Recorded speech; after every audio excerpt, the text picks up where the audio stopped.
semuanya, kami dari kelompok pertumbuhan ekonomi akan menampilkan hasil kerja kami yang berupa miniatur pertumbuhan ekonomi. Semoga melalui video ini kalian dapat memahami pertumbuhan ekonomi dengan cara yang lebih menarik dan juga kreatif.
Jalan ke pasar malam. Jalan! Tidak lupa menunaikan sholat. Jalan! Izinkan saya mengawali dengan salam. Jalan! Semoga yang jawab jodohnya dekat.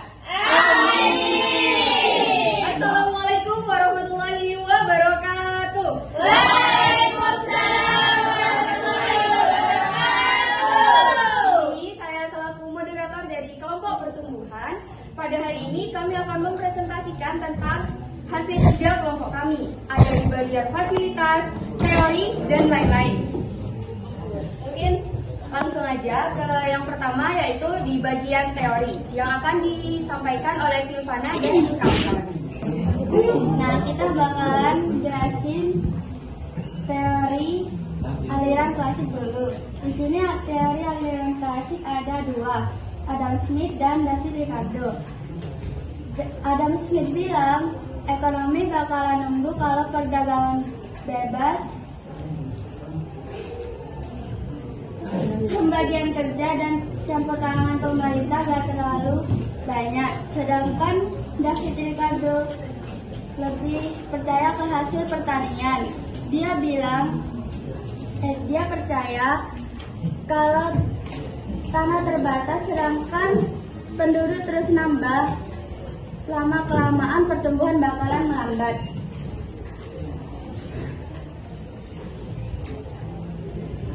Kalau aku bagian neoklasik. Neoklasik tokohnya ada tiga. Yang pertama Harold Domar, yang kedua Robert Solow, dan yang ketiga C.K. Peter. Robert Domar bilang pertumbuhan ekonomi butuh investasi yang seimbang sama tabungan. Sedangkan Robert Solow lebih menekankan teknologi. Katanya teknologi itu kunci dari ekonomi biar terus tumbuh. Sedangkan Peter beda lagi. Dia bilang pertumbuhan datang dari inovasi. Jadi kalau ada penemu baru atau pengusaha kreatif, ekonomi bisa naik. Nah, yang terakhir itu teori aliran klasik. Nah, di teori aliran klasik ini ada banyak tokohnya. Contohnya itu kayak William Sambat, Frederick Lewis, Watley Hostel, Karl Grasser, sama Bruno Hildebrand. Nah, intinya mereka percaya kalau ekonomi itu akan terus bertumbuh mengikuti tahap sejarah. Misalnya, contohnya itu kayak Rostow.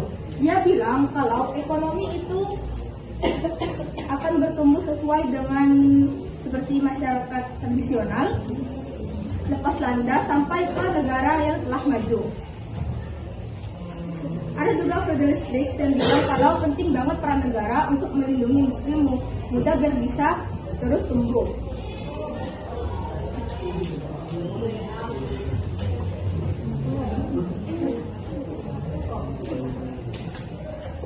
Oke, selanjutnya akan dijelaskan tentang pertumbuhan ekonomi.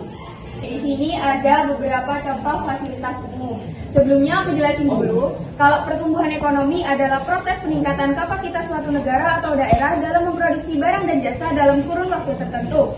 Biasanya diukur dengan peningkatan PDB dan PDRB. Namun, pertumbuhan ekonomi juga dipengaruhi oleh faktor-faktor pendukung. Salah satunya adalah fasilitas umum.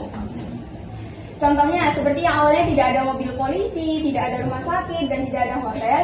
Jika pertumbuhan ekonomi terus tumbuh, fasilitas-fasilitas umum tersebut dapat terbentuk. Fasilitas umum adalah sarana dan prasarana yang disediakan pemerintah untuk menunjang kehidupan masyarakat. Contohnya ada jalan raya, jembatan, terminal, stasiun, sekolah, dan rumah sakit. Peran fasilitas umum dalam pertumbuhan ekonomi: 1. Mendukung mobilitas. 2. Meningkatkan infrastruktur.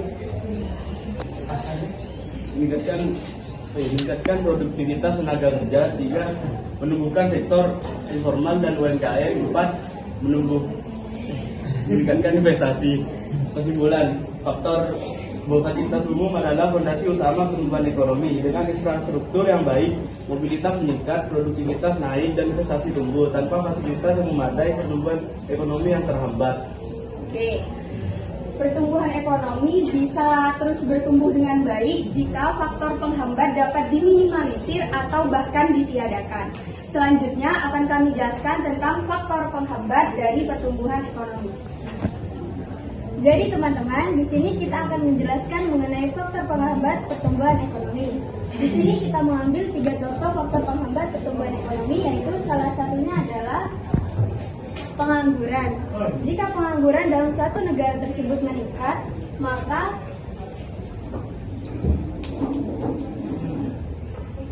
yang akan mengendarai atau yang berprofesi atau yang bekerja sebagai Pertamina maupun unit bangunan itu tidak ada. Jika pekerja itu tidak ada, maka pendapatan masyarakat menurun sehingga mengakibatkan tingkatnya angka kemiskinan dan daya beli menurun. Yang kedua adalah faktor penghambat pertumbuhan adalah korupsi. Korupsi ini mengakibatkan kebocoran anggaran, proyek pembangunan menjadi tidak efektif dan kepercayaan investor menurun. Misalnya, dengan penggunaan infrastruktur bisa saja disalahgunakan sehingga kualitas jalan atau fasilitas publik tidak sesuai dengan. Nah, selain korupsi dan pengangguran, faktor lain adalah rendahnya kualitas sumber daya manusia. Jika masyarakat kurang memiliki keterampilan dan pendidikan yang cukup, otomatis produktivitas menjadi menurun. Hal ini membuat daya saing bangsa juga ikut menurun di kancah global. Oke, selain faktor penghambat tentunya juga ada faktor pendukung. Setelah faktor penghambat, kita akan jelaskan tentang faktor pendukung pertumbuhan ekonomi.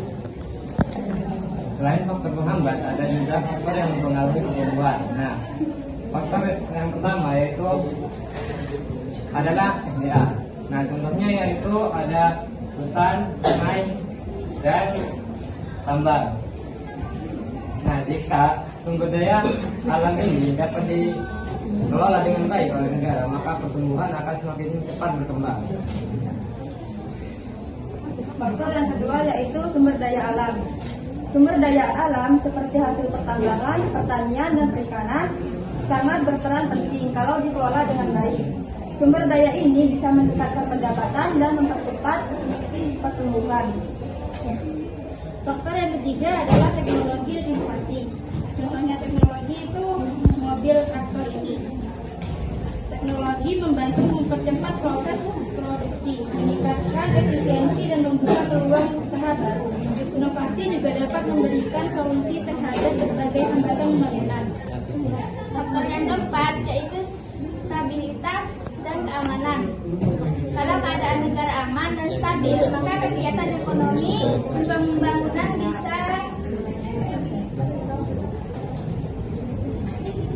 bisa berjalan dengan lancar. Situasi yang kondusif bisa mempercepat faktor pertumbuhan. Nah, untuk faktor yang kelima adalah infrastruktur. Contohnya yaitu jalan,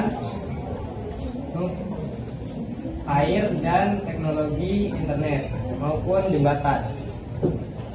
Faktor keenam yaitu pemerintah. Kalau pemerintah membuat aturan dan program yang mendukung pendidikan, investasi, dan pembangunan, maka pertumbuhan akan semakin cepat. Jadi dapat disimpulkan bahwa pertumbuhan ekonomi adalah proses suatu negara dalam meningkatkan produksi barang dan jasa secara terus-menerus. Namun, pertumbuhan ekonomi ini dapat terhambat jika dalam suatu negara masih terjadi masalah sosial dan juga adanya rendahnya pendidikan. Tapi, pertumbuhan ekonomi juga akan terus dapat tercapai bila dalam suatu negara tersebut masih ada SDM, modal, dan juga teknologi. Oleh karena itu, bila pertumbuhan suatu negara dapat dilaksanakan secara menyeluruh, maka dampaknya akan sangat positif. Namun diharapkan, pertumbuhan ekonomi suatu negara tidak hanya sekedar meningkat, tetapi juga terus bertumbuh secara keseluruhan. Nah, kata-kata ini juga bisa disebut sebagai pembangunan ekonomi yang akan dijelaskan oleh diorama di samping saya.